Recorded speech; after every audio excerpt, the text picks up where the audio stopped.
because if he sees someone in need, he's always going to help. He goes out of his way to help them. He always talking about himself and all the good things that he used to do and became, you know, especially the past. About working up with R&R Moss Rock with his dad, driving trucks, tractors, all that. That was the main thing that he did, which he was very proud of. So Calvin, Junior, Vance, Randall, Robert, together with my father, were the founders of R&R Moss Rock. R&R Moss Rock was pretty known in our town back in the 60s, 70s, right into the 80s.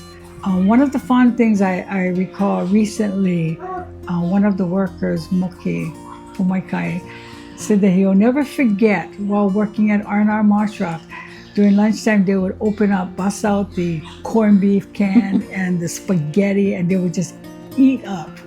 And that's what he thought about, all the fun times they had during lunchtime eating whatever daddy gave them to eat. Some of our aunties was there for feed us lunch. That was our memories at the Moss Rock. If everybody know where Kāne was, we had the Moss Rock there, and that's where that's where I had to stay as a little child, watching my little sister Marlene as the baby, and while everybody doing the rocks all at the mountain, and yeah, playing on top of the machine and watching the trucks go back and forth. Which was fun. But there was a lot of young people, high school kids, that were part of the R&R Moss Rock team. I am so grateful to my brother Calvin, and also to all my brothers, Junior, Vance, Randall, Robert, and also to my older brothers, Nifo and Mao. They were the providers through R&R Moss Rock. They worked very hard, tirelessly for us to provide for our families. Not only did they provide for us on a daily basis, but they supported our church ministries. While they were working in the mountains, our sisters were carrying out the ministry. He always bring that one up. He said Uncle Junior went save his life. You know, the truck was going downhill, they couldn't stop. Like, kind of like just going, and Uncle Junior would go throw the big rock underneath for stop him. But he always bring that up, that his brother would save his life.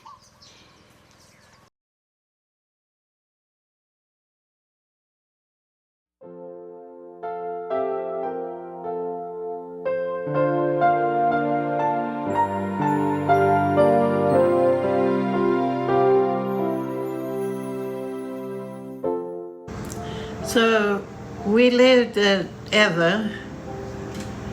So he attended Eva Elementary School. So my son Calvin, or his name is Floyd Calvin, but he's always been called Calvin. Okay? He is a student there at Eva Elementary School. And been living in that section of the district, we call it Honolulu. They had a joyful life living in that certain location. We were next to the park. It was right next to a same park, but it's not there anymore. They have moved across. So he was a very pleasant child. He's growing up, yeah. There's a lot of responsibility that was placed on my brother since they were children. My father had a business, and that was our livelihood, and my dad always depended on Calvin.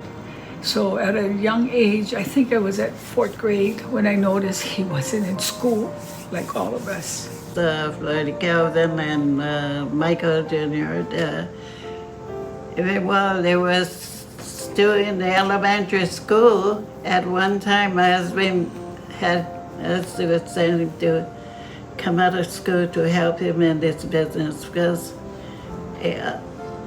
he needed help at that time. So kind of disappeared. It's because at a young age, my dad really needed him, and my brother Junior was a little younger. They always had to be in the mountains with dad, so dad taught them everything. My brother was like a jack of all trades. Oh, he had to work really hard. Him and his brother, Junior. Really, really hard. Both of them busting their butts. You know, and they went to school, but they barely went to school because they was too busy working, he said. It's one of the reasons why we really look up to my brother. I'm blessed that he was able to help his father in the business throughout until they moved to Hawaii Island. So if he sees someone in need, he's always going to help. He goes out of his way to help them. His name is Floyd Calvin. So he was named after my brother, my oldest brother. His name was Floyd. So that brother was very helpful to me. He gave me a lot of help all the time in my early years. So that in appreciation, that's why I named him Floyd Calvin. Calvin was a type of person that he loved people. So for me, my brother, he was like a superhero to me and to the rest of my brothers and sisters. He told me, don't ever become a truck driver because you're going to have sore back. That's what he told me. Don't do it because your back won't come sore. He did a lot, you know. He worked at the schools as shadow back in Waimea. Then he was working hotels for maintenance. Yeah, for the maintenance, and you know, he was mainly a maintenance guy. Do fix things. I think that's what he would like to. He loves his kids. He has his own way of teaching them, but he loves his children. And honesty, he honest. But very honest man. He'll tell you what it is. He'll tell you if you're wrong, or Even through life that let him down a lot, you know, he still had a strong head on him. Like always, he wanted to live. You know, he always wanted to live. I would say the best memories was when we were young. You know, just the family time, spending time together. You know, even though it's roller skating down the hills of Nana Valley, him letting me drive the moped, 5 years old, crash and get lickings after. I love him, you know, right now in this time after, you know, our time. I love him, you know, and I'll give him a big hug, you know, because we're not huggable persons. We not do that. We just, okay, bye, you know, like, okay, bye, love you. And I'll give him a big hug, and he'd probably be like, what happened? I was so blessed to be his mother. He never gave me a problem, but it was so joyous to know that he was fine. He loved all of us, you know, even though, you know, as kids, some of them never got raised by him, but he still loved them, always loved them. You know, back then you can see in our pictures, you get him, Tani, him, Mandy, they visiting us, you know, which I knew that, you know, we was still trying to keep the family together, even though it was apart. But he loved all of us. Even though I always say I'm his favorite, yes, I am. Because he loved each and one of his kids, you know, in his own special way. But Marzi would be his favorite because he told me so. But he loved everyone, only because he spent a lot of time with Nina. But he loved all of us. He loved his grandkids, but they're so loud. you know, they're so different because he live in Hilo, and Hilo they're so mellow, yeah, they're mellow. So when I go take my kids up there, and then they're running around in a mall, you know, my dad, get him, and I'm like, let him go, and he's like, get him, and I'm like, they kids, and he's like, you know, he always worried about people going grumble, and I was like, oh, they can grumble to me, you know, but he always likes his grandkids. And he always went love when he came down. I just remember every time we was with him, we was always eating everywhere. When he come down to Oahu, Zippies or anywhere we could eat. Even in Hilo, would always, every time, morning, lunch, dinner, eating. He always like eat. You know, spend time with everybody, especially his brother. Always at his brother's house. Like he would tell me, oh, I'm gonna go my brother's house, and so he take my truck. I go, yeah, go. He just talked about all what they did up the mountain and like different events that happened. Well, when we arrived here in Nanakuli, my husband was running a R&R Moss Rock. He is the supplier of the rocks that has been used to build up the Stowa fence. Get some of the moss rocks in this yard that he brought home. They wouldn't keep them, and it's big because I guess they wouldn't keep them because get faces on them, yeah. Like he would build that rock wall over there by the uli tree. Yeah. So still get like moss rock from back then. It's whatever Daddy knew how to fix diesel machines, trucks and stuff, how to drive it, operate it, they knew firsthand, even while they were in elementary. And then the rest of the Vance, Randall, and Robert, while they were growing up, they would learn. They would learn what moss rock was all about, and they aced it. Every one of my brothers were really outstanding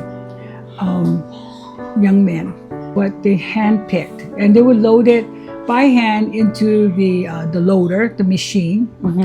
I first met Calvin when I graduated high school. I was 17, 1986, and Uncle Michael bought me a trip to come to Hawaii. My first time there since I was born there at Tripler Hospital, Army Hospital. Very fond memories of my cousin Calvin, my first cousin. He taught me how to drive the dumpster, the bulldozer along with the truck, and to make buckets. It showed me how to throw the moss rock up in there. But more importantly, he took me around the island to show me all the different moss rock stuff that was built through R&R Moss Rock. But it was actually all over the island. There's some that you can see at Mililani. In Mililani, you'll see a whole long stone wall that covers pretty much acres. Well, that's the rocks that came from our mountain, and we're proud of it. Also, when you're on your way to the airport coming from West Side, there's the viaduct right past the Hickam cutoff. There's all moss rock. That's our rocks. And there's a lot of places. Oh, also Pagoda. The Pagoda restaurant, the downstairs floor, there's all moss rock. That's our rocks. So there's plenty of rocks. Even my mom can tell you where all the rocks are, because we could be driving along the island and she'll say, oh, that's Daddy's rocks. We knew our rocks because it was a choice quality. But thank you. Thank you to all the guys that came out to help my father and my brothers in doing the R&R Moss Rock.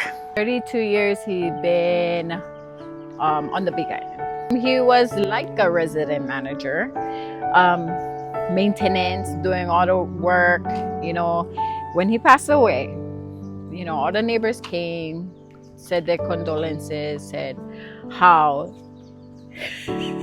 his landlord would make him work so hard, old and all, dialysis and all, make him go up on the roof of the apartments to go fix the gutters instead of calling the younger workers. That's what he did. They had nothing but good things to say about him. and his hard working ethics. Yeah. No family is perfect. Siblings always will get to a place where they agree and disagree. But at the end of the day, we're still family. We still have the same blood. We make mistakes.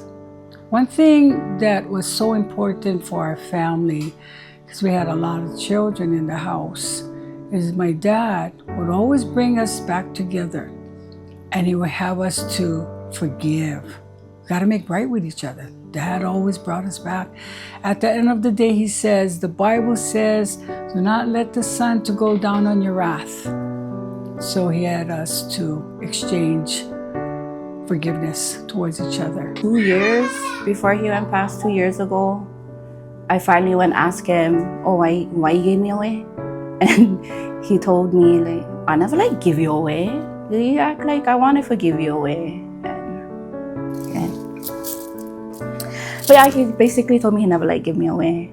And then he yelled at me saying, why grumbling for? Because the parents he gave me to love me plenty. And he wasn't wrong, you know, they love me like I was their own. But my parents will love me, and I know they did. So, but he always, since that day on Ask Him, he remind me every single day how much he would love me. And I actually glad 2 years before he went past, you know, we would forgive each other, we would talk. And then since then, you know, like, went back to normal. And like, there's days like today after he went past, and I wish, you know, I wish I never hold on to that grudge all those years, because that took away from spending time with him. So don't hold a grudge, you'll regret it later.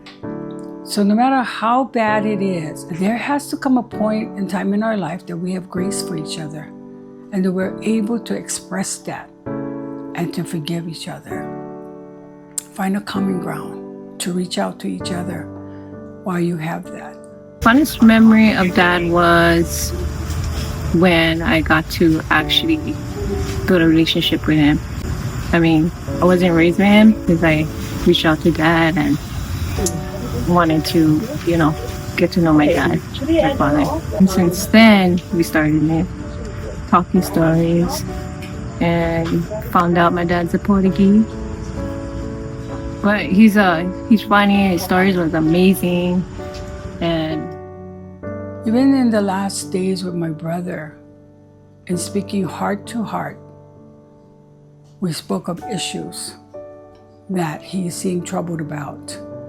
I said to him the same thing, no family is perfect. No one. What would I say to him if he was here? I'll tell him I love him. This last moment when my son, before he passed away, we were preparing for him to move back. He's at home.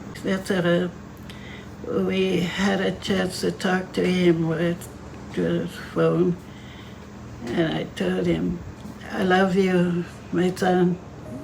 And then Pastor Abane spoke to him later to don't be afraid. Just before my brother went into cardiac arrest, we got a chance to FaceTime him with his daughter, Marlene, that was by his bedside.